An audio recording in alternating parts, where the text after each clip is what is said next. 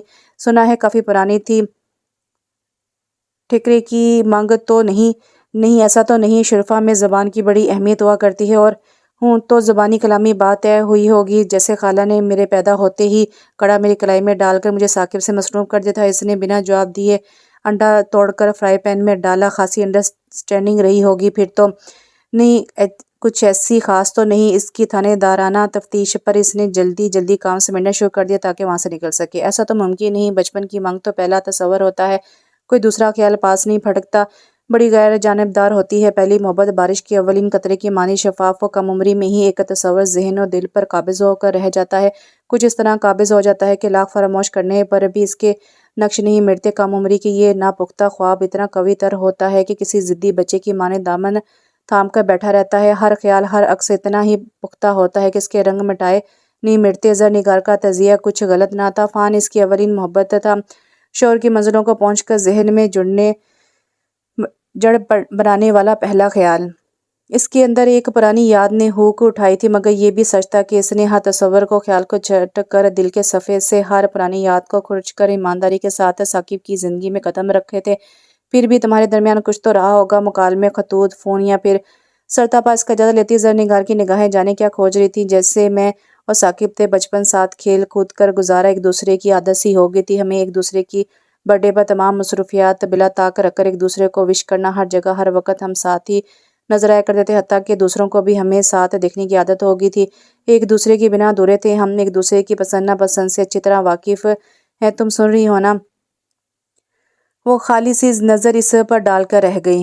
وہ زرد رنگ ناپسند کرتا، میں نے کبھی اپنی وارڈروب میں اسے جگہ نہیں دی۔ اس کی پسندیدہ کھانے تیار کرنے کی خاطر میں نے کوکنگ سیکھی، بلا کا خوش خوراک ہے وہ، اور بعض ذوق بھی ہمیشہ اعلیٰ کوالٹی کی اشیاء پسند کرتا ہے۔ پھر مجھے سرتاپا دیکھو اور بتاؤ کہ کیا خامی ہے مجھ میں جو تم جیسی عام شکل صورت کی لڑکی کو فوقیت دے ڈالی۔ بچپن سے ہی اس نے اپنی منمانی کرنا سیکھا، اکلوتے ہونے کے سبب سب کا پیار توجہ سمیٹتا رہا، دوسروں کی چاہتوں پر وہ صرف اپنا حق سمجھا کرتا تھا، ہمیشہ بلا شرکت غیر محبت طلب کرتا ہے، دوسروں کی معمولی سی کوتاہی، کمی یا خامی برداشت نہیں کیا کرتا۔ اور بتاؤ میرا اس میں کیا قصور ہے کہ اس کا کوئی دوست مجھے دل دے بیٹھا بنا میری بے لوث جذبوں پر نظر کیے؟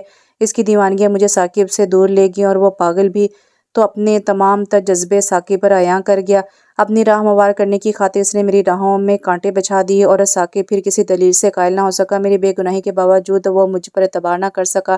زرنگار کے لہجے میں حسرت پناہ تھی۔ وہ کہتا ہے جو شے میری ہے وہ 100% میری ہی ہونی چاہیے، اسے کوئی یقین دلائے کہ میرے جذبے اس کے لیے اب بھی 100% ہی ہیں، مگر مانے تب نہ۔ اس کے اندر بھنبٹ سے بھڑک رہے تھے، مگر وہ خاموش تھی۔ زرنگار نے از خود اپنی ہار کا اعتراف کیا تھا، اور یہ باعث طمانینت تھا، مگر ایک خلش سی اس کے دل میں پھانس بن کر اٹک گئی۔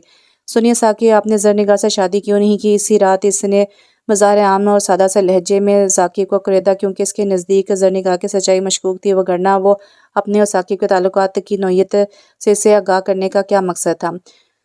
جیلسی۔ انہوں نے بڑی گہری نگاہوں سے اسے دیکھا۔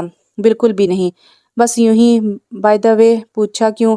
کیا زرنگار نے تم سے کچھ کہا؟ ہرگز نہیں، میرا خیال ہے وہ ایک آئیڈیل لڑکی ہے، خاصی حد تک حسین بھی، آپ کا اس کے ساتھ خاصا بہتر میچ رہتا۔ ردا سنو، میں تمہارے خیال سے متفق نہیں، وہ میری کزن ہے، تم سے بہتر میں اسے جانتا ہوں۔ جو خصوصیات بہترین بیوی میں ہونی چاہیے، اس میں ان خصوصیات کا فقدان ہے۔ خالہ خالو جان کی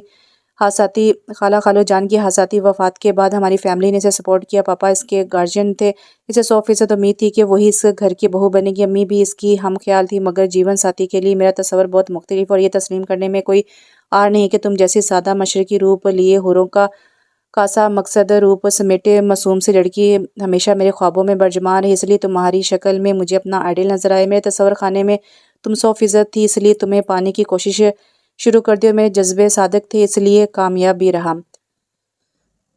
آپ اسے اپنی پسند کے سانچے میں بھی تو ڈال سکتے تھے۔ نہیں ردا، نیچر ہی ہوتی ہے، جسے بدلنا اتنا آسان بھی نہیں۔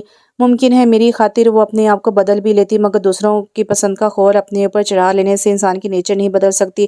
نگار جیسے الٹرا ماڈرن لڑکی میرے آئیڈیل کے سانچے میں نہیں ڈل سکتی۔ میرا خیال ہے کہ ایسی لڑکیاں فطرتی شرم و حیا سے عاری ہوا کرتی ہیں، اور جیون ساتھی کے معاملے میں حد سے زیادہ پوزیسو ہوں۔ وہ میری کزن ہے اور دوست بھی، مگر اسے بیوی کا مقام دینا ممکن نہیں تھا۔ اتنی آسانی سے کسی کے کردار پر تہمت لگانا مناسب نہیں ہے۔ ممکن ہے آپ کی محبت اسے بدل ڈالتی۔ تم مردوں کی نیچر نہیں جانتی۔ تقریباً ہر مرد بیوی کے معاملے میں اتنا ہی پوزیسو ہوتا ہے۔ کچھ مجھ جیسے انتہا پسند کی حد تک پوزیسو ہوا کرتے ہیں، مگر ہر مرد بیوی کو کردار کے لحاظ سے فیئر دیکھنا چاہتا ہے، اس کی معمولی سی کوتاہیاں خامی برداشت نہیں کیا کرتا۔ تم کیا جانو، مردوں سے روابط رکھنے والی عورتیں بھلے اسے دوستی کا نام دیتی ہوں، مگر مرد دل سے کبھی ان کی عزت نہیں کیا کرتے۔ جو لڑکی بے دھڑک مجھ سے اظہار محبت کیا کرتی ہو، اس کے کردار پر بھروسہ کرنا میرے لیے رزق تھا۔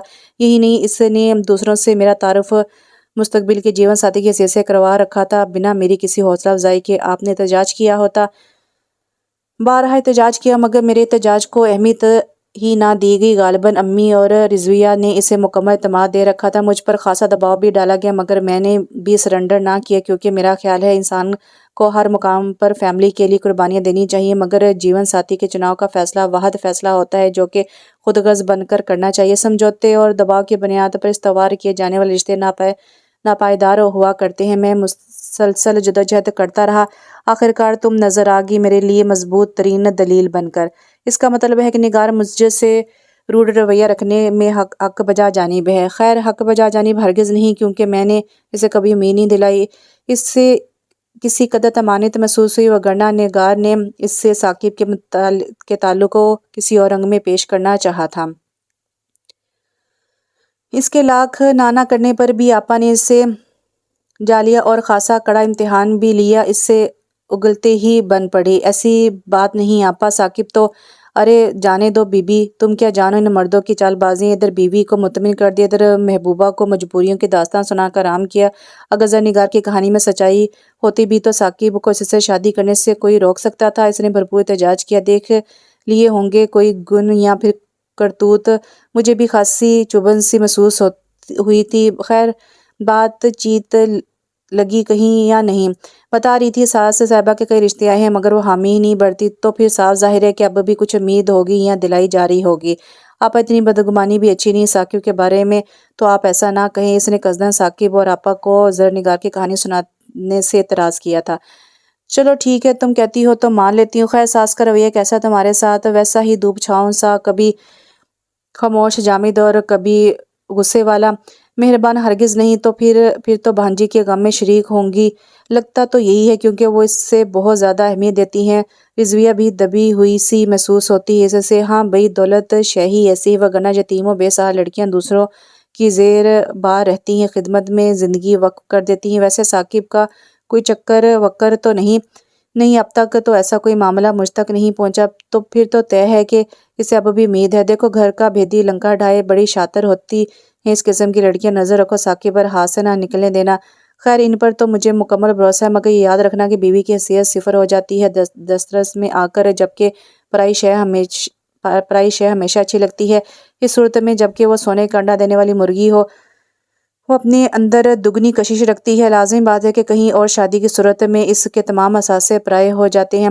یہ بات تو 100% درست کی ہے آپ نے۔ مجھے بھی یہی محسوس ہوتا ہے۔ ساس و نند صاحبہ خوشامد اور چالپوسی میں لگی رہتی ہیں ہم وقت، مگر ایک بات کھٹک رہی ہے آپا۔ مجھے لگتا ہے کہ میری سابقہ منگنی والی بات مخفی رکھ کر سخت غلطی کی گئی ہے۔ ہائے، یہ خیال تمہیں کیوں کر آیا؟ اسے ثاقب کی اس روز والی گفتگو تفصیلاً آپا کے گوشے گزار کرنی پڑی۔ آپا، مجھے تو وہم سا ہو گیا، ایسی باتیں چھپتی نہیں ہیں، اور نگار کو اس بابت علم ہونا خطرے سے خالی نہیں، اور آخر اس سے علم کیسے ہو گیا؟ ارے جانے دو بی بی، اول درجے کی سادہ لو ہو تم، کوئی بازار میں کھڑا کر کے فروخت کر دے تب بھی علم نہ ہو تمہیں۔ بیویاں چند ہی دنوں میں شوہر کو مٹھی میں کر لیتی، خصوصاً جب من پسند بھی ہو، اور تم اب تک وہموں کا شکار ہو۔ آپا، ثاقب نے از خود اعتراف کیا ہے کہ وہ لائف پارٹنر کے معاملے میں ضرورت سے زیادہ پوزیسو ہیں۔ پھر تو بات صاف ہے کہ کچھ کچے چھٹے ضرور ہوں گے ثاقب کی نظر میں۔ نگار کی اس نے خاموشی ہی میں آفے جانے۔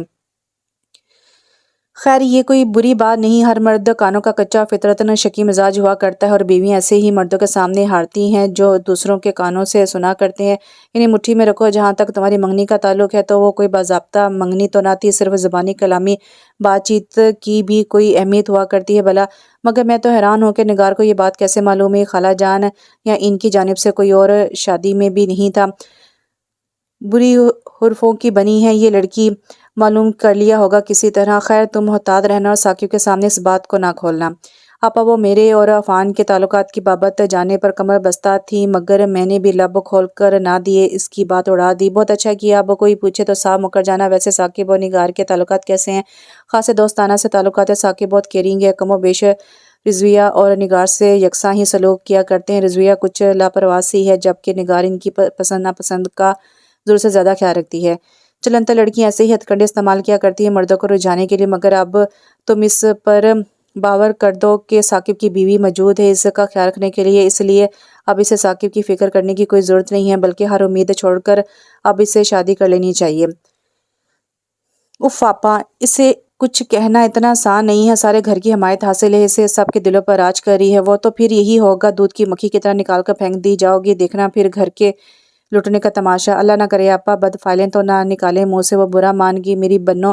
تمہارے بیان کردہ حالات کے مطابق اس گھر میں تمہاری حیثیت کمزور بلکہ صفر ہے، اپنی جگہ بناؤ، سب کا دل جیتو، سسرال والوں پر بھی خصوصاً اس چڑیل پر حاوی ہونے کی کوشش کرو۔ ان سب کا دل جیتنے کے لیے تو میں اول روز سے کوشاں ہوں، ثاقب کے خلوص پر تو کوئی شک نہیں، مگر ساس و نند پوری طرح اس کی مٹھی میں ہے، سمجھو ناقابل شکست ہے۔ اس نے بے بسی سے اعتراف کیا۔ یہی تو میں تمہیں سمجھانے کی کوشش کر رہی ہوں۔ ویسے گھر کی آمدنی کے ذرائع کیا کچھ ہیں؟ زمینوں کی آمدنی ہے، کچھ بینک میں فکسڈ ڈپازٹ ہے، اس کی ماہانہ انکم، مزید کچھ اثاثے ہیں، یعنی ثاقب کی تنخواہ ہٹا کر سب کچھ اسی کا ہے شاید۔ ہوں تو پھر اس کی حیثیت مضبوط ہے، مرد سے تو وہ ہار گئی ہے، لہٰذا اپنی فاتح کے کا اسے احساس دلاؤ، نہ صرف یہ کہ بلکہ یہ بھی ثابت کرو کہ تم اتنی کمزور نہیں کہ تمہارا حق آسانی سے غصب کر لیا جائے۔ اپنی جگہ بنانے کی کوشش کرو، خصوصاً ثاقب کی پسند ہونے کی صورت میں یہ مشکل ہوگا، مگر یہ تمہاری زندگی کا سوال ہے۔ گھر بنانے میں مدتیں صرف ہوا کرتی ہیں، بگڑنے میں پل نہیں لگتا۔ گھر کے زیادہ کام کا بوجھ اپنے اوپر نہ لینا، کہیں نوکرانی بن کر نہ رہ جاؤ۔ فی الوقت تو صرف کچن کی ذمہ داری مجھ پر ہے، اوپر کے کاموں کے لیے ایک لڑکا ہے اور صفائی وغیرہ کے لیے ملازمات۔ تو پھر ٹھیک ہے، مگر اپنی ذات کو نظر انداز نہ کرنا، تم اپنے آپ کو اہمیت دو گی تبھی دوسرے اس اہمیت کو تسلیم کریں گے۔ اب خدمت کے ذریعے گھر بنانے والی لڑکیاں نوکرانی بن جاتی ہیں، خلوص، اظہار قربانی کی قدر نہیں ہوتی، جن کے دلوں میں گنجائش نہ ہو۔ شوہر پرستی اپنی جگہ، مگر ناجائز بات پر بھی سر نہ جھکانا۔ آپی کی تلخ و ترش باتیں اسے درست محسوس ہو رہی تھی، اور اتنے عرصے میں وہ یہ اندازہ تو کر ہی چکی تھی کہ خلوص و محبت کے جذبے ان پر کارگر ثابت نہ ہو سکیں گے۔ ذرا دیر کے لیے کچن خالی کر دو، ثاقب کے لیے چائے بنانی ہے۔ ہفتہ وار چھٹی کا روز تھا، وہ دوپہر سے کھانے کی تیاری کر رہی تھی جب نگار کا نزول ہوا۔ چائے؟ اور اس وقت ثاقب نے تو مجھ سے نہیں کہا، تم سے کہنا ضروری ہے کیا؟ اس نے خاصی حقارت بھری نظر اس پر ڈالی۔ بالکل ضروری ہے، کیونکہ میں اس کی بیوی ہوں، اس نے دوبدو کہا تو وہ چند لمحوں کے لیے خاموش ہو کر رہ گئی۔ ثاقب کو اسٹڈی کے وقت چائے کی شدید طلب ہوا کرتی ہے، میں اس کے مزاج سے اچھی طرح واقف ہوں اور اس کی فرمائش کا سٹوپڈ سا انتظار نہیں کیا کرتی۔ میرا خیال ہے تم اپنی کیئر کسی اور کے لیے اٹھا رکھو، خاصی قدر ہوگی تمہاری۔ اس نے عام سے لہجے میں کہہ کر پیاز کاٹنی شروع کر دی۔ کیا مطلب ہے تمہارا؟ صرف یہ کہ مجھے اپنی جگہ خالی کرنے کی ضرورت نہیں، ثاقب کا ہر کام میرے فرائض میں شامل ہے۔ انفارم کرنے کا شکریہ۔ اس نے بیبی پنک کاٹن کے لباس میں ملبوس برائے نام دوپٹہ بائیں کندھے پر ڈالے، کشیدہ آنکھوں میں رنگ سجائے اس طرح دار لڑکی کو دیکھا۔ تم تو شاید یہ بھی نہیں جانتی کہ وہ چائے میں کتنی شکر لیا کرتا ہے۔ نگار کی آنکھوں میں طنز اور لہجے میں حقارت تھی۔ 100 واٹ میرے ہاتھوں سے بنی چائے پینے کے لیے اسے شکر کی ضرورت ہی نہیں، یہ خود جناب ثاقب کا ارشاد ہے، وہ بے نیازی سے کہہ کر کیتلی چولہے پر رکھنے لگی۔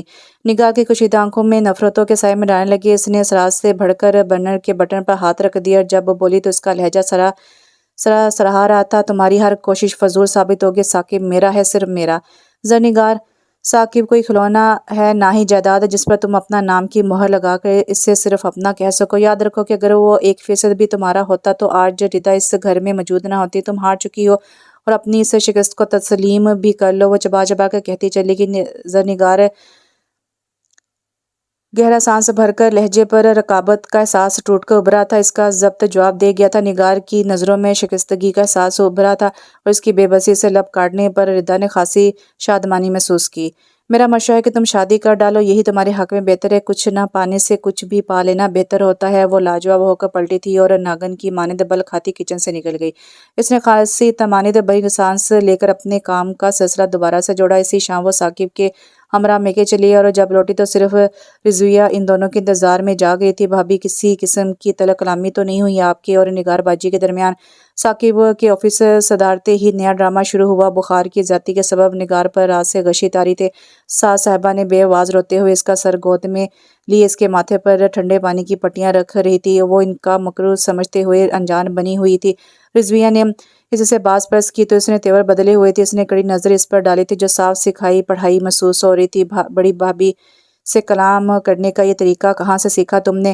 سوری، میں تو صرف یہ معلوم کرنا چاہ رہی تھی کہ ایسا کیا کہہ دیا آپ نے نگار باجی سے کہ وہ اس حال میں ہے؟ تم یہ کیسے کہہ سکتی ہو کہ اس تمام بگاڑ کا سبب صرف میری ہی ذات ہے؟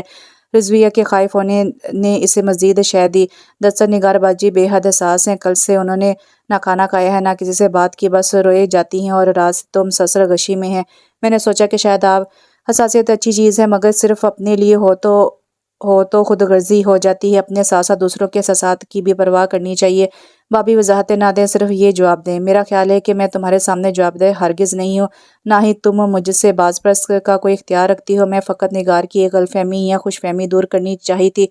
رہنے دو رضویہ بیٹی، تم بلا وجہ اس غریب بچی کا خیال کر کے باز پرس کرنے چل دی۔ اس معصوم پر پہلے ہی کچھ کم ظلم ہوا ہے، آگے اپنی اصلیت پر 4 دن ہوئے بیاہ کر آئے، دیکھنا ایک ہی روز ہمیں بھی دودھ کی مکھی کی طرح نکال پھینک دیا جائے گا۔ اے میرے مولا، میں نے کبھی اپنی بچی کو غیر نہ سمجھا، ہمیشہ اپنے کلیجے سے لگا کر رکھا، اور آج اسے غیرت کے طعنے دیے جا رہے ہیں۔ یہ دن دیکھنا بھی نصیب میں لکھا تھا۔ کملا گئی ہے میری پھول سی بچی۔ ثاقب، تو نے جانے کون سے جنم کا بدلہ لیا ہے ہم سے؟ اس کی بات درمیان میں ہی تھی کہ ساس صاحبہ نے دہائیاں دینا شروع کر دی تھی۔ سراسر مڈل کلاس والی حرکتیں، ہم لاکھ اپنے اوپر اپر کلاس میں شامل ہونے کے خول چڑھائیں، مہذب بن جائیں، مگر کسی بھی بہانے سے یہ جعلی خول ٹوٹ ہی جاتا ہے۔ سے سوچا حد ہوتی ہے۔ چپلوسی کی آپا کی تمام باتیں درست محسوس ہونے لگی۔ رضویہ گھبرا کر اس کے کمرے سے نکل گئی، مگر وہ دن بھر وقتاً فوقتاً کبھی رب کو، کبھی ثاقب کو اور کبھی اپنے آپ کو مخاطب کر کے اس طرح دہائیاں دیتی رہی۔ اب ظاہر بخار میں دھت پڑی زر نگار کے ماتھے پر ٹھنڈے پانی کی پٹیاں رکھتی رہی، اس پر جانے کیا کچھ پڑھ کر پھونکتی رہی۔ شام کو ثاقب کے لوٹتے اسے اپنے کمرے میں بلا کر جانے کیا کچھ اس کے کانوں میں بھرا کہ وہ لوٹا تو خاصا بنا ہوا تھا۔ اس نے کاجل کی دھار آنکھوں میں سجاتے ہوئے اسے ڈریسنگ ٹیبل کے آنے سے دیکھا۔ وہ بنا کچھ کہے جوتوں سمیت آنکھوں پر بازو رکھ کر دراز ہو گیا۔ اس نے قریب آ کر جوتے اتارنے چاہے تو اس نے پیر کھینچ لیے۔ ثاقب، کیا وضاحت پیش کرنے کا بھی مجھے حق نہیں؟ اس نے بازو ہٹا کر اسے دیکھا تو وہ پگھلنے لگی۔ ایک آنسو نین کٹوروں میں آ کر جم گیا۔ کہہ دیجیے، آپ بھی جو کچھ کہنا چاہیں بلا جھجک کہہ ڈالیے۔ وہ سراج سے اٹھ کر بیٹھ گیا۔ ردا جانو، میں نہ تم سے وضاحت طلب کر رہا ہوں، نہ کوئی باز پرس۔ رنجش پر خاک ڈال کر میری خاطر امی کا دل رکھنے کے لیے صحیح نگار کی مزاج پرسی کا رہا بزرگوں سے مقابلہ کرنا یا پھر ضد باندھ کر بیٹھ جانا درست نہیں۔ بنا خطا کے بھی اگر معذرت کر لی جائے تو بھی ہم چھوٹے نہیں رہیں گے۔ اس کے لہجے کی التجاءت ہی آنکھوں میں التجا اور بعض اوقات کتنا بے بس کر دیتا ہے ہمیں دوسروں کا اپنی ذات پر مان۔ معاملہ جیون ساتھی کا نہ ہوتا تو وہ کچھ لمحے سوچنے کا توقف کرتی، مگر یہ ثاقب تھا جس کے ایک حکم پر وہ اپنی جان بھی نچھاور کر سکتی تھی۔ وہ مکانگی انداز میں اٹھ کر نگار کے کمرے میں آتی، نگار سے دیکھ کر سوتی بن گئی۔ ساس صاحبہ کو خدا کڑے وقتوں میں ہی یاد آیا کرتا تھا اور نگار کی بیماری سے بڑھ کر کڑا وقت ہو بھی نہیں سکتا تھا، سو وہ دعا کے لیے ہاتھ پھیلائے بیٹھی تھی۔ اسے دیکھ کر ان کی دعا طویل تر ہو گئی۔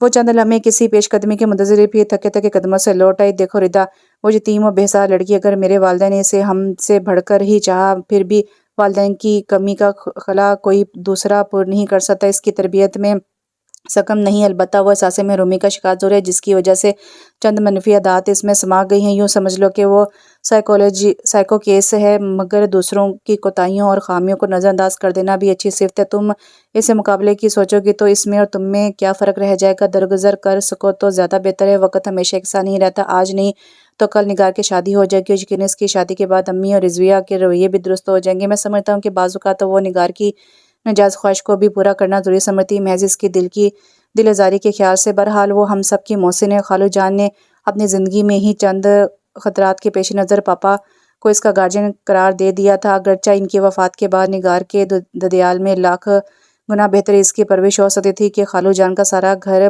ایک مناسب گھرانوں کی صف میں شامل ہوتا ہے، مگر وہ ہماری فیملی پر ازحد اعتماد کیا کرتے تھے۔ اپنی زندگی میں انہیں چند دشمنوں سے خطرہ تھا اور سب کا خیال تھا کہ ان کی اور خالہ کی موت محض ایکسیڈنٹ نہ تھی۔ بہرحال پاپا اہم سرکاری عہدے پر فائز اور خاصے ایماندار بھی۔ اپنی زندگی تک انہوں نے خالو جان کی اثاثوں کی بھرپور دیکھ بھال اور نگرانی کی، مگر پھر اچانک ان کا ہارٹ فیل ہو جانے پر ہماری فیملی کو خاصے بڑے کرائسس کا سامنا کرنا پڑا۔ اگرچہ نگار کے والدین کی جائیداد جس کی اب نگار وارث ہے نہ ہوتی، پاپا نے اپنی زندگی میں ہی اس کے تمام اثاثے محفوظ کروا رکھے تھے، اور مجھے یہ تسلیم کرنے میں کوئی آڑ نہیں کہ میری جاب سے قبل تک صرف اس کے اثاثوں کی ماہانہ آمدنی نے ہماری مالی مدد کی۔ یہ کوئی کم احسان نہیں، اور میں اپنے کسی بھی رویے سے احسان فراموش نہیں کہلوانا چاہتا۔ اگر چند میٹھے جملوں سے مقابل کو تقویت حاصل ہوتی ہے تو اس میں کچھ خرچ نہیں ہوتا۔ تم سے بھی میں توقع کرتا ہوں کہ دو بدو مقابلے کی بجائے صبر و تحمل کا مظاہرہ کرو۔ یہ تمہارا ذاتی طور پر مجھ پر احسان ہوگا۔ اس کی واپسی کے بعد ثاقب نے اسے تفصیلات سے آگاہ کیا۔ میں نے صرف اس سے اس کی حدود یاد دلائی تھی، اسے نہ چاہتے ہوئے بھی وضاحت دینی پڑی۔ حدود کی جنگ خاصی طویل ہوا کرتی ہے اور بعض اوقات تباہی کا باعث بھی۔ بہتر ہوگا کہ غیر جانبدار رہو۔ وہ اسے مشورہ دے کر رخ موڑ کر لیٹ گیا۔ کتنے مختلف ہوتے ہیں مرد کے احساسات کے جو عورت کی مشکلات سے کبھی ہم آہنگ نہیں ہو پاتے۔ فکر معاش میں دن کا بڑا حصہ گھر سے باہر رہنے والا مرد گھریلو مورچوں پر جمی سرد جنگ کے اثرات سے واقف ہو کر بھی غیر جانبدار رہتا ہے۔ یہی اس کی عقل مندی کی دلیل ہے۔ محض ترازو کے دونوں پلڑوں پر ہم وزن رہنے کی خاطر ایسے میں عورت کے تہی دست اور رہ جانے میں کیا شبہ رہ جاتا ہے۔ اس کی روح بے شک سولی پر لگی رہے۔ وہ تمام داستان سن کر، پیٹ ٹھونک کر، تحمل کا مشورہ دے کر کس آسانی سے رخ موڑ لیتا ہے کہ مقابل بھی اس کے عزیز ترین رشتے ہی ہوا کرتے ہیں۔ ثاقب کی تمام وضاحتیں درست صحیح، مگر خوشامد اس کے مزاج میں شامل ہی نہ تھی۔ اس نے پھر خاموشی ہی میں آفے جانی۔ اس نے محض ایک بار سرسری طور پر نگاہ کی مزاج پرسی کی تھی، نہ ساس صاحبہ کی مانند بیڈ کے کنارے بیٹھ کر اس کا سر دبایا، نہ ہی رضویہ کی تلقین میں مختلف سوپ یا جوس بنا کر اسے پلانے پر اصرار کرنے کی زحمت اٹھائی۔ اس دوران ثاقب کا رویہ خاصا بیگانہ سا رہا۔ کبھی وہ جوس یا سوپ کا پیالہ لے کر اس سے پی جانے کا اصرار کیا کرتا، کبھی اس کی من پسند اشیاء تیار کرنے کا آرڈر دیا کرتا۔ نگار ناز بھرے انداز میں انکار کیے جاتے، اس کا اصرار بڑھتا جاتا، نام و نہاد کمزوری دور کرنے کے نسخے آزمائے جاتے، وہ خون کے گھونٹ پی کر رہ جاتی، صبر کا دامن تنگ پڑ جاتا، وہ بھی بلا کر منظر سے ہٹ جاتی تو نگار کے لبوں پر فاتحانہ مسکراہٹ رقص کرنے لگتی۔ تاہم اب اسے اندازہ ہو گیا کہ زر نگار کی حیثیت اس کے تصور سے کہیں زیادہ مضبوط اور اسے مقابلہ مول لینے کے مترادف ہے۔ ان تین چیزوں کا رویہ بھی انتقامی کارروائی کا شکار ہو گیا اور تمام اختلافات کھل کر سامنے آ گئے۔ اس کے بنائے کام نہ جانے کیسے بگڑ جاتے۔ ثاقب کی پسندیدہ ڈش میں نمک کیوں کر زیادہ ہو جاتا ہے، اس کے پسندیدہ ڈریسنگ الگ سے غائب ہو کر کبھی پانی کی ٹینکی اور کبھی الماری کے پیچھے سے کیسے برآمد ہوتی ہے۔ اس کے ثاقب کے ہمراہ کہیں جانے کے وقت ساس کے سر کا درد بڑھ جاتا۔ رضویہ کو کسی اہم کام سے سہیلی کے گھر جانا ہوتا، ان کے کام نپٹانے میں اتنی تاخیر ہو جاتی کہ پھر کہیں جانے کی ضرورت ہی نہ رہتی۔ ثاقب احتجاج کرتا تو سارا الزام اس کے سر آتا، سو وہ خوش دلی سے ہر کام نپٹا دیتی۔ میں اکیلے جانے پر تو خصوصاً بے بھاؤ کی سننا پڑتی، یا پھر اگلے روز اسے نشانہ بنایا جاتا۔ سراسر مڈل کلاس کی حرکتیں جو کہ اس کے نزدیک کم ظرفی کا گھٹیا ترین اظہار تھی، وہ تینوں اس کے لیے کٹلس کا جھاڑ بن کر رہ گئی۔ ثاقب کا زبان بندی کا مشورہ اسے زہر لگا کرتا تھا، سر گھورتی نگاہوں کا ہوا اس کے سر پر سوار رہا کرتا تھا۔ سب سے بڑھ کر ثاقب کا منافقانہ انداز، ناقابل فہم رویہ و متضاد رویوں کا شکار نظر آتا۔ اسے آپا کی بات درست محسوس ہوتی، وہ نگار کی خوش آمد میں اکثر اس کی ذات کو نظر انداز کر دیا کرتا تھا۔ اس کے تن من میں چنگاریاں سے سلگ اڑتی، پھر خلوت میں ڈھیروں تاویلیں، احسان مندی کا بار جس کے سامنے ہر تاویل چھوٹی پڑ جاتی، وہ بے بس ہی ہو جاتی۔ مخالفتیں سہنا، نفرت کا سامنا کرنا بڑے دل گردے کا وقت طلب کام تھا، اور سب سے بڑھ کر شدید ضبط تحمل جس کی اصل جڑ تھی ثاقب کی محبت، جس کی خاطر وہ پل صراط کا سفر طے کر سکتے تھے، اور جسے گنوانا اس کے لیے عظیم ترین نقصان ثابت ہوتا، جس کے مقابلے میں ان سب کے رویوں کو جھیل جانا لاکھ درجہ آسان تھا۔ اس بار بھی آپا اس کی شکل دیکھ کر بول اٹھی، اور وہ تو خود اپنا بوجھ ہلکا کرنے کی خواہاں تھی۔ تو یہ صورتحال ہے آپا؟ تمام کہانی سن کر جانے کسے سوچ کیا تھا گہرائیوں میں ڈوب گیا۔ آپ نہیں جانتی آپا، ثاقب کی ڈپلومیسی مجھے کس عذاب میں مبتلا رکھتی ہے۔ ڈپلومیسی؟ ہاں، یہ ڈپلومیسی نہیں تو اور کیا ہے؟ ادھر ماں بہنوں اور ادھر ڈائن کے نخرے اٹھانا، یا مجھے دلاسے فراہم کرنا۔ نگار کی نام و نہاد بیماری میں خصوصاً ان کا رویہ بطور خاص میرا دل جلاتا رہا۔ اگر وہ میری مانند سر درد رویہ رکھتے تو یقیناً ان تینوں کے حوصلے اتنے بلند نہ ہوتے، آتے جاتے فردن فردن حوال پرسی کرنا تو اب بھی ان کی عادت میں شامل ہے، مگر اس کے ڈھونگ میں تو بس حد ہی ہو گئی۔ ایک بار تو خود میں نے اپنی آنکھوں سے دیکھا، اس ڈائن کا ہاتھ ثاقب کی گرفت میں تھا اور وہ اس سے جوس پینے پر مجبور کر رہے تھے۔ وہ مسلسل اٹھتے ہوئے ناز بھرا احتجاج کر رہی تھی، میری تو جان ہی جل کر خاک ہو گئی۔ پھر تم نے ثاقب کی خبر لی؟ ہوں۔ وہی احسان مندی کے تذکرے، اس کی یتیمی کا احساس، کہیں ایسا تو نہیں وہ ہمدردی کی آڑ میں؟ نہیں ایسا تو نہیں کہیں آپا، نہیں ایسا تو نہیں نہ کہیں آپا، ورنہ ثاقب کو نگار سے شادی کرنے سے کوئی روک سکتا تھا؟ بہرحال ثاقب کی ذات پر اس کا اعتماد برقرار تھا اور اسی نہج پر آ کر اس کی سوئی اٹک جاتی تھی۔ ثاقب کے بقول وہ جیون ساتھی کے معاملے میں پوزیسو ہے، تو اس کا رویہ کیسا ہے؟ بالکل فیر۔ جب ثاقب نے از خود اعتراف کیا تو مجھے محسوس ہوا کہ وہ روایتی قسم کی پابندی عائد کرنے والے شکی مزاج شوہر ہوں گے، مگر اب تک گھر کی خواتین پر کسی قسم کی پابندی یا روک ٹوک دیکھنے میں تو نہیں آتی، نہ ہی کوئی شک۔ رضویہ اور نگار کو خود ڈراپ کرتے ہیں ہر جگہ، تو پھر یقیناً کچے چٹے عیاں ہوں گے نگار صاحبہ کے ثاقب پر۔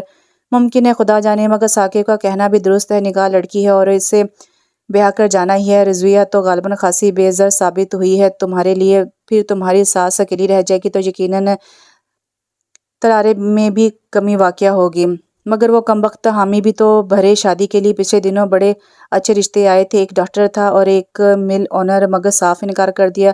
رونے بیٹھ گئی محترمہ کہ میں آپ سب کو چھوڑ کر کہیں نہیں جاؤں گی۔ ساس صاحبہ اس کی محبت و وفا کو خراج تحسین پیش کرتی رہی، مجھے سنا سنا کر ڈوکے سلے ہیں سارے دھرنا مار کر بیٹھے رہنے کے، گویا محاذ پر ڈٹی ہوئی ہیں۔ ابھی تک توبہ توبہ کیسی لڑکیاں ہوتی ہیں، اب بھی امید و آس موجود ہے اور مجھے پچاڑنے کے حوصلے جواں۔ اس نے جملے میں اضافہ کیا، ارے تمہیں ضرورت ہی کیا ہے اس کے چاؤ چونچلے برداشت کرنے کی؟ آؤ دیکھو نہ تاؤ شادی کر ڈالیں۔ دولت آپا، دولت جو صرف اس کی بدولت راج کر رہی ہے اس گھر میں۔ سچ بات ہے، گھر آئی لکشمی کو کون باہر کا رستہ دکھاتا ہے؟ ثاقب نے ارمانوں پر پانی پھیر دیا ہے ان کے، اور بھئی برا نہ مانو تو مجھے اول روز ہی سے نو دولتی سے محسوس ہوئے تھے۔ گھر میں ہر شے ہے مگر برتنے کا سلیقہ نہیں۔ خیر نصیب کی بات ہے، امی نے بھی رشتہ آتے ہی آؤ دیکھا نہ تاؤ بات پکی کر کے تاریخ دے ڈالی۔ حالات ہی کچھ ایسا رخ اختیار کر گئے تھے آپا۔ ہاں سچ ہے، مگر امی نے بلا وجہ عفان کی شادی کو اہمیت دے ڈالی۔ یہ کوئی ہار جیت کی بات نہیں، نصیب کے فیصلے ہوا کرتے ہیں اور شادی عمر بھر کا سودا ہوا کرتی ہے۔ اب دیکھو عفان کی شادی کہاں کامیاب ہو سکی، چند روز بعد ہی ساس بہو کے روایتی جھگڑے شروع ہو گئے۔ بہت تیس مار خان بنتی تھی خالہ جان، سارے کسبل نکال دیے۔ بہو رانی نے سیر کو سوا سے ٹکرا گیا، پھر گھر کی علیحدگی کا مطالبہ کرنے لگی بہو۔ اب تم جانتی ہو کون ہے خالہ کا عفان کے سوا، وہ بھی ماں کو چھوڑنے پر آمادہ نہ ہو سکا، سو روٹھ کر میکے جا بیٹھی، پھر از خود طلاق کا مطالبہ کر دیا۔ سنا ہے بڑی شرمسار ہیں خالہ جان، کہتی ہیں تمہاری بد دعا لگی ہے۔ اس اعلان جان کر کہ کتنا افسوس ہوا، ٹھنڈی سانس بھر کر رہ گئی۔ نصیب کی بات ہے، ساری بچپن ہی سے میں اور عفان ایک دوسرے سے منسوب رہے، مگر کسی کو علم تھا کہ میں نصیب ثاقب کے ساتھ جڑا ہے؟ سنا ہے عفان بہت پچھتا رہا ہے، تمہیں گوا کر اب اپنی غلطی کا احساس ہوا ہے، مگر اس کا بھی قصور نہیں، سعادت مندی میں مارا گیا بیچارہ۔ مگر آپا آپ کو اتنی معلومات کون فراہم کر رہا ہے؟ اس کے ذہن میں فی الفور خیال آیا، اب تم سے کیا چھپانا ردا۔ اس بار عید پر از خود خالہ جان چلی آئی تھی، امی سے لپٹ کر دیر تک روتی رہی، معافی مانگتی رہی، بے حد شرمسار تھی اور تمہیں یاد کر رہی تھی، بیمار رہنے لگی ہے، عفان کی تباہی نے ان کی کمر توڑ کر رکھ دی ہے، اب تم بھی انہیں معاف کر ہی دو۔ بہت زیادتیاں کی ہیں انہوں نے، منگنی کے بعد آنکھیں ہی ماتھے پر رکھ لی تھی، سارا بگاڑ انہی کا پیدا کرتا ہے، وگرنہ شاید قسمت کو کیوں بھول جاتی ہو تم ردا؟ درست کہتی ہیں آپا، قسمت کا لکھا پورا ہو کر رہتا ہے، ورنہ عفان بہتر انسان ہے، آج اسے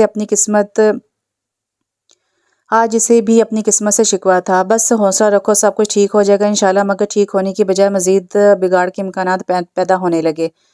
بدن تو جل گئے، سائے بچا لیے ہم نے، ملی جو شرط ملامت نبھا لیے ہم نے۔ نگار نے بڑے دھلے سے آفس جانا شروع کر دیا تھا، اس حوالے سے ناز نخروں میں بھی اضافہ ہوا، اسپیشلی اس کی آمد رفت آرام کا خیال اور نہ جانے کیا کیا چاؤ چونچلے۔ ناشتے میں ساس صاحبہ بضد اصرار سے اسے باداموں والے دودھ کا گلاس پی لینے پر مجبور کیا کرتی۔ رضویہ پریس شدہ کپڑے لیے سر پر سوار تھی، اس کی محنت جواز بن کر رہ گئی، تمام پیار توجہ اور خدمات حاصل کرنے کا ساس صاحبہ کے سر پر اس کی صحت کی فکر سوار رہتی، تمام نام و نہاد بیماری بھول کر از خود اس کے لیے بطور خاص میووں والی گوند تیار کی گئی۔ بلا ناغہ نگار کے لاکھ احتجاج اور منہ بنانے پر تیل کی مالش، اس کے آرام کے اوقات میں ہر قسم کے شور سے پرہیز کیا جاتا۔ کبھی کبھی وہ سوچتی کتنی خوش بخت ہوتی ہیں نگار جیسے لوگ، بنا کسی جدوجہد کے انتہائی سہل طریقے سے سب کا پیار توجہ حاصل کر لینے والے ہزار منفی عادات کے مالک ہونے پر بھی ہمیشہ فیور رہنے والے وہ بھی قصدن نخرے کر کے اپنی اہمیت بڑھایا کرتی تھی۔ اس روز ہفتہ وار چھٹی تھی، وہ لانچ کی ڈسٹنگ کر رہی تھی جب فون کی بیل ہوئی۔ ساس صاحبہ رضویہ کے ہمراہ صبح ہی نکل کھڑی ہوئی تھی، اسے فون ریسیو کرنا پڑا۔ ہیلو ہیلو، میں عفان ضیاء بات کر رہا ہوں۔ عفان ضیاء ہو سکتے میں آگے اس کے یہاں فون کرنے کا مقصد بلیک میلنگ، معذرت یا تلافی، بہرحال ہر صورت اس کے لیے نقصان کا باعث بن سکتی تھی۔ ثاقب اسٹڈی روم میں تھا، اس کی روح فنا ہوگی، برسوں بعد بھی لہجے کی گٹھریاں، اس کا محسوس انداز تکلم، بالکل بھی تو شک کی گنجائش نہ تھی۔ اس کی دھڑکنوں کی رفتار بڑھ رہی تھی، ہاتھ ٹھنڈے پڑ گئے تھے۔ اس نے بامشکل گم ہوتے حواس بحال کیے، تمام ہمت جمع کی۔ کس تعلق یا رابطے کی بنا پر تم نے خوش فہمی کا دامن تھاما اور یہاں فون کرنے کی جرأت کی؟ آپ نگار بات کر رہی ہیں؟ اس نے ردا کا سوال نظر انداز کر دیا، لہجے میں تحیر تھا۔ نگار عفان ضیاء، وہ الجھ رہے تھے۔ میرا فون ہے۔ نگار نہ جانے کہاں سے برآمد ہوئی اور ریسیور تھام کر اسٹائل سے بات کرنے لگی۔ کسی اتفاق کا دامن تھام کر دل کو تسلی نہیں دی جا سکتی تھی، وہ یہ آواز ہزاروں میں شناخت کر سکتی تھی، سب سے بڑھ کر اس کے دل کی گواہی جو عفان کی آواز سن کر اپنی رفتار بھول گیا تھا، مگر نگار کا عفان سے تعلق الجھن کا باعث تھا۔ پھر یہ الجھن بھی رفع ہو گئی۔ محسوس لہجے اور انداز میں خصوصاً اس کے سامنے عفان کا تذکرہ ہونے لگا اور چند ہی روز میں اسے بھرپور یقین دلایا گیا کہ عفان ضیاء 100% وہی ہے جس کے تذکرے تک سے دامن بچاتی ہے اور جو اس کے ماضی کا تکلیف دہ حوالہ ہے۔ وہ ٹھنڈی سانس بھر کر ہے کہ تقدیر بھی کیا عجب کھیل کھیلتی ہے، وہ جنہیں اپنا بنانے میں سر دھڑ کی بازی لگا کر بھی ناکام رہی تھی، وہ اب تک نہ اپنے بن سکے اور جس کے تصور کو بھی اپنے اوپر حرام قرار دے چکی تھی، وہ اس کی زندگی میں دخل اندازی کر رہا تھا۔ مزید ثاقب کا خوف اس کے حلق میں ہڈی بن کر اٹک گیا۔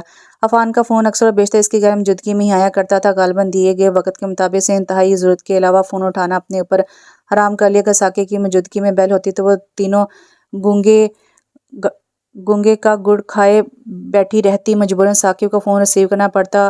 اور ایک بار ایسا بھی ہوا کہ ثاقب کا تعارف پا کر دوسری جانب سے لائن کاٹ دی گئی تھی، دوسری جانب سے یقیناً معاملہ فہمی کا ثبوت دیا گیا تھا، مگر ثاقب کی پیشانی پر شکنوں کا جال بن گیا۔ اس نے خاصے خطرناک تیوروں سے ردا کی جانب دیکھا تھا، وہ مجرم نہ ہوتے بھی مجرم ہی بن گئی تھی، بھی تعصب کی اتھاہ گہرائیوں میں غرق ہو گئی۔ ثاقب کے شک کا مرکز میں کیوں ٹھہری، رضویہ یا نگار کیوں نہیں؟ صاف ظاہر تھا کہ ثاقب کو بدگمان کیا جا چکا ہے۔ اس نے ثاقب پر چیل کی ماری نظر رکھنی شروع کر دی، مگر اس کا اپنا سکون اجڑ کر رہ گیا۔ خالہ جان دیر تک اسے اپنے سے لپٹائے بیٹھی رہیں، کیسا پھول سا کومل چہرہ تھا، میری بچی کا مرجھا کر رہ گیا۔ خوش تو ہے نا اپنے گھر میں؟ انہوں نے اپنی جانب رخ موڑ کر بغور اس کا جائزہ لیا۔ بالکل خوش ہوں خالہ جان، بس پچھلے دنوں کچھ طبیعت خراب رہی، نزلہ، کھانسی، بخار، اس سے بات سنبھالنی مشکل ہوگی۔ جھوٹ بولنا بھی تو ایک فن ہے جو کھرے لوگوں کے بس کی بات کہاں۔ موسم ہی ایسا ہو رہا ہے، شدید ٹھنڈ پڑ رہی ہے، پچھلے دنوں میرے بھی جوڑوں کا درد شدت اختیار کر گیا۔ آپ آرام کیا کریں نا خالہ جان۔ آرام اپنے نصیب میں کہاں، اکیلی جان ہر وقت گھر کے دھندے نپٹاتی ہوں، ماسی رکھی تھی، مگر پھر گھر کی چھوٹی موٹی اشیاء غائب ہونا شروع ہو گئی تو عفان نے نکال دیا۔ عفان کے تذکرے پر وہ خاموش ہو کر یوں ہی امی کا پاندان کھول کر جھانکنے لگی۔ عفان کی سنائیں خالہ جان، کیا حال ہے؟ اس کے بھابھی نے ان کی توجہ بانٹی تھی، مگر وہ خاموش ہو کر رہ گئی۔ کیا سناؤں، مرجھا کر رہ گئے، میرا بچہ بہت اداس رہنے لگا ہے، وہ ڈائنس کا سارا سکھ چین ساتھ لے گئی ہے، انہوں نے آہ بھر کر کہا۔ شادی کر دیجیے اب، اس کی بھابھی نے انجانے میں ہی اس کی دکھتی رگ چھیڑ دی۔ وہ مانے تب نہ، شادی کے تو نام سے ہی بتکتا ہے، مجرم سمجھتا ہے اپنے آپ کو، کہتا ہے کہ سزا جھیل رہا ہوں، خوشیوں پر میرا کوئی حق نہیں ہے۔ یہ کیا منطق ہوئی بھلا، مرنے والوں کے ساتھ بھی مرا نہیں جاتا؟ فاتحہ دلا کر لوگ صبر کا دامن تھام کر بیٹھ جاتے ہیں، اگر مجھے اس کی بے گناہی کا پہلے ہی معلوم ہوتا تو شاید یہ نوبت ہی نہ آتی، مگر قسمت کے لکھے کو کون بدل سکا ہے۔ دست کہتی ہیں خالہ، اگر آپ کی اجازت ہو تو میری نظر میں 2-4 اچھی لڑکیاں۔ ارے مرد کا کیا جاتا ہے، 10 شادیاں بھی کرے تو، اور ابھی تو عفان کی عمر بھی کچھ زیادہ نہیں ہے۔ وہ جانتی تھی بھابھی کا مقصد، اس لیے اکتا کر اٹھ گئی۔ شام میں عفان خالہ کو لینے آیا، بہت ٹوٹا ہوا منتشر سا چہرہ، پر سنجیدگی، متانت کی گہری چھاپ، آنکھوں میں کسی دکھ کے ملال کی پرچھائیاں، فقط ضرورتاً یا مخاطب کیے جانے پر بولتا ہوا وہ 6 سال قبل کا زندہ دل عفان اس میں کھوجتی ہی رہ گئی۔ اسے افسوس سا ہوا، بعض اوقات خطا اتنی گمبھیر نہیں ہوا کرتی جتنی کہ سزا طویل پکڑ جاتی ہے۔ امی خالہ کو رات کے کھانے کے لیے روکتی رہ گئی، مگر ان کے پاس طویلوں کی طویل لسٹ تھی۔ امی اور بھابھی کو ان کی منشا کے سامنے گھٹن ٹیکنا پڑے، اس کا رکا ہوا سانس بحال ہوا۔ رات میں ثاقب کو اسے لینے آنا تھا، جانے عفان سے سامنا ہونے پر ان کا رد عمل کیا ہوتا۔ چلتے سمے عفان کے سامنے خالہ نے بطور خاص اس کے سامنے ہاتھ جوڑے معافیاں مانگتی رہی۔ اس کا اپنا دل بھی بھر آیا، اتنی کینہ پرواہ وہ کہاں تھی، تمام عداوتیں پل بھر میں جھانکی مانے بیٹھ کے، اسے نہ چاہتے ہوئے بھی جب دل سے معاف کیا تب ہی ان کی تفشی ہو سکی۔ وہ عفان کی تباہ شدہ زندگی کو اس کے ساتھ کی گئی زیادتیوں کا پھل کہتی رہی۔ عفان کی گاڑی نے گلی کی نکڑ پار کیا ہی ہوگا کہ ثاقب کا نزول ہو گیا۔ تاسا ناقابل فہم سے تھی، اس کا دل کسی نے مٹھی میں لے لی۔ امی کے لاکھ روکنے پر بھی ثاقب نے فی الفور واپسی کی رٹ لگا رکھی تھی۔ تم انتہائی ناقابل اعتبار عورت ہو، اس لیے میں نے تم پر اول روز باور کروا دیا تھا کہ ماضی کا کوئی حوالہ مجھے پسند نہیں، مگر تم ساری عورتیں ایک جیسی ہوا کرتی ہو، اس لیے بار بار میکے جانے کی ضد کیا کرتی ہو کہ سابقہ منگیتر وہی ہیں۔ ثاقب وہ تو خالہ جان۔ وضاحت اس کے حلق میں اٹک گئی۔ تمام پرانے حوالے اب زندہ ہو کر سامنے آئے ہیں، اور غالباً عفان کی ٹیلی فونز بھی اسی سلسلے کی کڑی ہے۔ اس کی کشیدہ آنکھیں پھیلی تھی، زمین پیروں سے تلے سرکتی محسوس تھی۔ اس نے بامشکل اپنے آپ کو سنبھال کر صفائی دینے کی کوشش کی تھی، مگر وہ بھانپ ہی نہ سکا۔ بس اب کوئی وضاحت نہ دینا، تم نے مجھے احساس دلا دیا ہے کہ تم پر اعتبار کر کے میں نے سخت غلطی کی۔ رضویہ اور امی تو میری دشمن نہیں، نگار تو خیر اول روز سے تمہاری آنکھوں میں کھٹکتی ہے، انہوں نے بار بار مجھے تمہاری حرکتیں بتائی، مگر میں نے ان پر اعتبار نہ کیا۔ خیر اب بھی کچھ نہیں بگڑا۔ ثاقب کے ارادے خطرناک لگ رہے تھے۔ وہ جیسے منہ پھیر کر لیٹا تو اسے محسوس ہوا کہ دنیا ہی سے خفا ہو گئی۔ پھر صفائی کی ہر کوشش بیکار گئی، وضاحتیں طویلیں کم پڑ گئیں، مگر ثاقب کی تشفی نہ ہو سکی۔ ثاقب صاف بھرا بھرایا اور بدگمان محسوس ہو رہا تھا۔ ثاقب کا یہ روپ اس کے لیے اجنبی تھا، بار بار غصے سے سر جھٹکتا، ایسا آتش فشاں جس کے پھٹنے میں بس کچھ ہی دیر کی تاخیر تھی۔ اس نے از خود اعتراف کیا تھا کہ جیون ساتھی کے کردار کے معاملے میں وہ حد سے زیادہ پوزیسو اور اس کی اسی کمزوری کو ردا کے خلاف استعمال کیا جا رہا تھا۔ اس کی بے تحاشا معذرتوں اور پھر دوبارہ میکے نہ جانے کی قسم کھانے پر وہ قدرے نرم پڑا، مگر موڈ نارمل نہ کر سکا۔ آئندہ خیال رکھنا، میں بار بار خطائیں معاف نہیں کرتا، اس کے لیے اتنا بھی غنیمت تھا۔ آپا نے اپنے بیٹے کے عقیقے کا بلاوا دینے کے لیے فون کیا تو وہ رو پڑی، آپا خدا کے لیے کچھ کرے ورنہ میری زندگی برباد ہو جائے گی۔ آپا پریشان ہو گئی، اسے منو عین تمام واقعہ بیان کرنا پڑا۔ یہ تو خاصی تشویشناک بات ہے، مجھے تو کسی سازش کی بو آ رہی ہے، اگر تم کہو تو ابا اور بھیا سے بات کروں، اس طرح بات مزید بڑھ سکتی ہے۔ اب عفان کو خدا کا واسطہ دے کر کہیں کہ وہ کہیں دور چلا جائے، جاب چھوڑ دے، وطن چھوڑ دے، وہ حواسوں میں ہی نہ تھی، دیوانی ہوئی ہو، یہ کیسے ممکن ہے؟ اور بیچارے کا کیا قصور؟ آپا ثاقب میری توقع سے زیادہ وہمی اور شکی ثابت ہوئے ہیں، صرف عفان کی صورت دیکھ کر انہوں نے وہم کا محل تعمیر کیا ہے، مزید یہ کہ انہیں عفان کی فون کی بابت بھی علم تھا۔ یہ سارا کارنامہ اس ڈائن نگار کا معلوم ہوتا ہے، اس میں شک کی گنجائش نہیں رہی، وہ ہمیشہ سے ثابت قدم رہی ہے اور یقیناً وہ مجھے برباد کر کے ہی رہے گی۔ خدا نہ کرے ردا بد فعلیں منہ سے نہ نکالو۔ آپا مجھے کچھ سمجھ نہیں آتا، اس روز ثاقب کے تیور بدلے ہوئے ہیں، مجھے بہت خوف آ رہا ہے، یہ تینوں ہر دم میری طاق میں رہتی ہیں، میری کسی چھوٹی خطا کی متلاشی رہا کرتی ہیں، میرا دم گھٹنے لگا ہے اس گھر میں۔ اس وقت کہاں ہیں تینوں؟ نگار آفس میں ہے، رضویہ اور ساس صاحبہ ابھی گئی ہیں مارکیٹ۔ حوصلہ رکھو، سب کچھ ٹھیک ہو جائے گا، صرف ثاقب کو اپنی مٹھی میں رکھنے کی کوشش کرو۔ میری گرفت ہی تو مضبوط نہیں رہی آپا، سب کچھ ہاتھوں سے نکلا جا رہا ہے۔ اس کا لہجہ کانپ رہا تھا۔ آپا آپ عفان کو میری محبت ہی کا واسطہ دے کر تاکید کر دیں، اسے اس تعلق کی قسم دے دیں جو شادی سے قبل میرے اور اس کے درمیان رہا۔ اب وہ یہاں فون کرنے یا میرا سامنا کرنے کی حماقت نہ کرے، ورنہ میں سب کچھ کھو بیٹھوں گی۔ وہ فون پر ہی بلک بلک کر رو دی۔ آپا کے پاس تسلی کے الفاظ کم پڑ گئے، صد شکر کہ اس وقت وہ تنہا تھی، اس لیے آنسوں کا سہارا لے کر دل کا غبار نکالنے کا موقع مل گیا۔ آنسو بھی قدرت نے کیا شے بنائی ہے جن کے ذریعے انسان اپنا بوجھ کم کر لیا کرتا ہے، اگر نہ ہوتے تو شاید انسان کا دل شدت غم سے پھٹ ہی جاتا۔ اسے بھی قدرے تقویت نصیب ہوئی تھی، آپا کے دلاسوں نے بھی دل کو اطمینان بخشا تھا، مگر وہ یہ نہ جانتی تھی اس کی کال نہایت چلاکی مکاری سے ٹریپ کی گئی ہے۔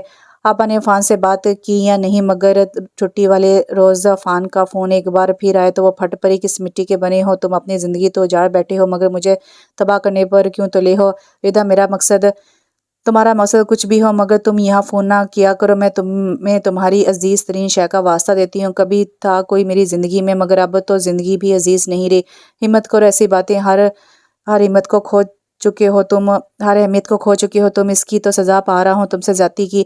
اب یہ تمام باتیں بیکار ہیں، تم کیا جانو عورت کی مجبوریاں، زندگی کے کسی بھی موڑ پر ماضی کا تعلق یا حوالہ اس کی زندگی تباہ کر سکتا ہے۔ میں تو یوں بھی کانٹوں بھری راہ گزر پر سفر کر رہی ہوں، ماضی کا ہر حوالہ اپنے ذہن سے کھرچ چکی ہوں، ہم دونوں کا ہی ماضی ناسور بن گیا ہے، ہمارے لیے تمہیں ہمارے لیے مجھے تمہاری یادوں سے نجات نہیں ملتی۔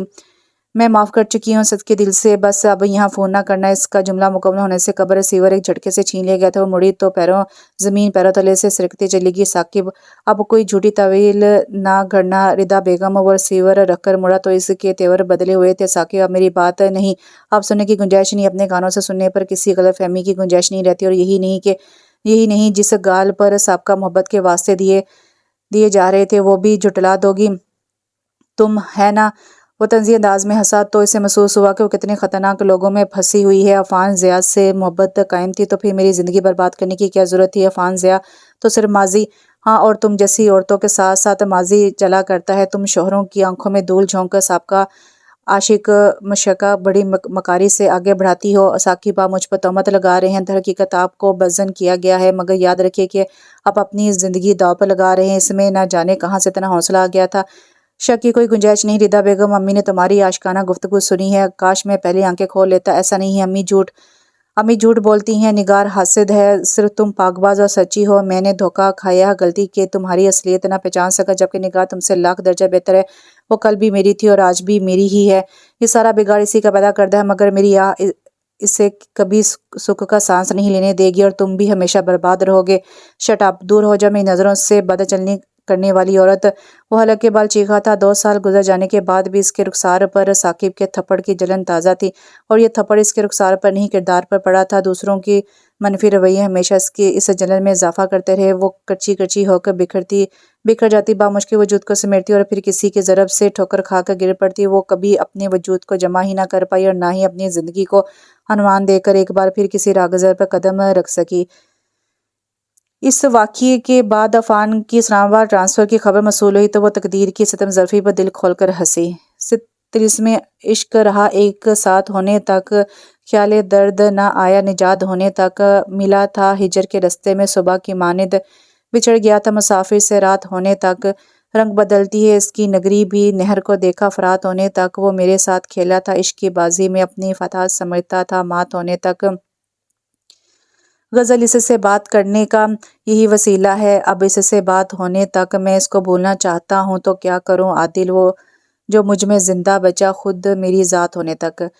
جب میں نام و نہاد مسکن اتار کر 15 روز بعد آفس لوٹی تو نئے جنرل مینیجر کی آمد کا سن کر سرشار ہو گئی۔ دل میں گنجے پٹیل خبیث صورت شفقت صاحب سے نجات پر شکرانہ ادا کیا اور اپنی کولیگ سائقہ کے مشورے پر سلام خلوص پیش کرنے پہنچ گئی۔ اس نے نوک کر کے دروازہ وا کیا تھا اور اندر داخل ہوتے ہی پہلا قدم گویا دہلیز میں دھنس کر رہ گیا۔ نہ جانے کیوں وہ لوگ بار بار ہم سے ٹکراتے ہیں جنہیں بار بار فراموش کرنے کی صحیح میں ہم اتنی ہی بار بکھرتے ہیں، جن کا ایک نقش اپنی یادوں سے کھوج دینے پر بھی ان کے تصور سے نجات نہیں ملتی، جنہیں دیکھ کر راہ بدلنے پر بھی اگلی راہ پر انہی کو ہم سفر پاتے ہیں۔ وہ جو ماضی کی تلخ ترین یاد، ناقابل فراموش حوالہ اور اس کی دکھتی رگ بن کر رہ گیا تھا، تقدیر کی ستم ظرفی سے ایک بار پھر اس کے سامنے تھا۔ عفان کی آواز پر وہ بامشکل تمام اپنے آپ کو گھسیٹ کر کرسی پر ڈھیر کر سکی۔ خوفزدہ ہو وہ چہرے پر گہری سنجیدگی کی چھاپ لیے اسے تک رہا تھا۔ نہیں، اب کسی نقصان کا خوف نہیں ہے۔ ٹھیک تو ہو شاید، یقیناً کیوں نہیں، یقین کی ساری تنابیں جو چھوٹ گئی ہیں ہاتھوں سے۔ لیکن ردا، کبھی کبھی رسمی جملے بے معنی ہو جاتے ہیں۔ یقین رکھو جو حادثہ تمہارے ساتھ پیش آیا، یقیناً مجھے حقیقتاً افسوس ہوا ہے۔ حادثے ہمارے ذات سے مصنوع ہو کر ہی تو اہم ہو جاتے ہیں، وگرنہ نہ کتنی عورتیں ہیں جنہیں… ردا، آگے نہ بولنا، بہت کریہ لفظ ہے یہ۔ وہ خاموش ہو کر رہ گئی، خصوصاً اس سے یہ دکھ دگنا ہو گیا جب علم ہوا کہ اس حادثے کا تھوڑا بہت ذمہ دار میں بھی ہوں۔ صرف ذمہ دار نہیں بلکہ اصل قصوروار تم ہو۔ وہ سوچ کر رہ گئی، نگار میری کولیگ تھی، یقین رکھو اس نے از خود تمہارے حوالے سے شناسائی کا اظہار کر کے فون کرنے پر اصرار کیا، ایک بار نہیں بار بار تمہارے حوالے سے چند میسیجز بھی دیے۔ مجھے نہیں معلوم تھا کہ میرے چند فون تمہاری زندگی میں اتنا بڑا انقلاب لے آئیں گے۔ مجھے پہلے ہی شک تھا، مگر اب کیا حاصل، جو شے اپنی تھی ہی نہیں، اس کے چھین جانے کا کیا ملال۔ ردا، کبھی تم نے سوچا ہے کہ بچھڑنا اور بچھڑ کر پھر ملنے میں رب کی کون سی مصلحت کار فرما ہو سکتی ہے؟ کم سے کم اب میں نے خوش فہمیوں کے جہاں میں رہنا چھوڑ دیا ہے، مگر یہ تو اعتراف کرو گی نا کہ ہم ایک دوسرے کے لیے بنے ہیں۔ میری اور تمہاری زندگیاں یکسر طور پر ٹریجڈی کا شکار ہوئیں، غالباً اس لیے کہ دوبارہ رب کو ہمارا سنجوگ کروانا تھا۔ میں اب بھی تمہارا منتظر ہوں، اگر تم پسند کرو تو ضمیر کی خلیش کا اس طور ازالہ ممکن ہے۔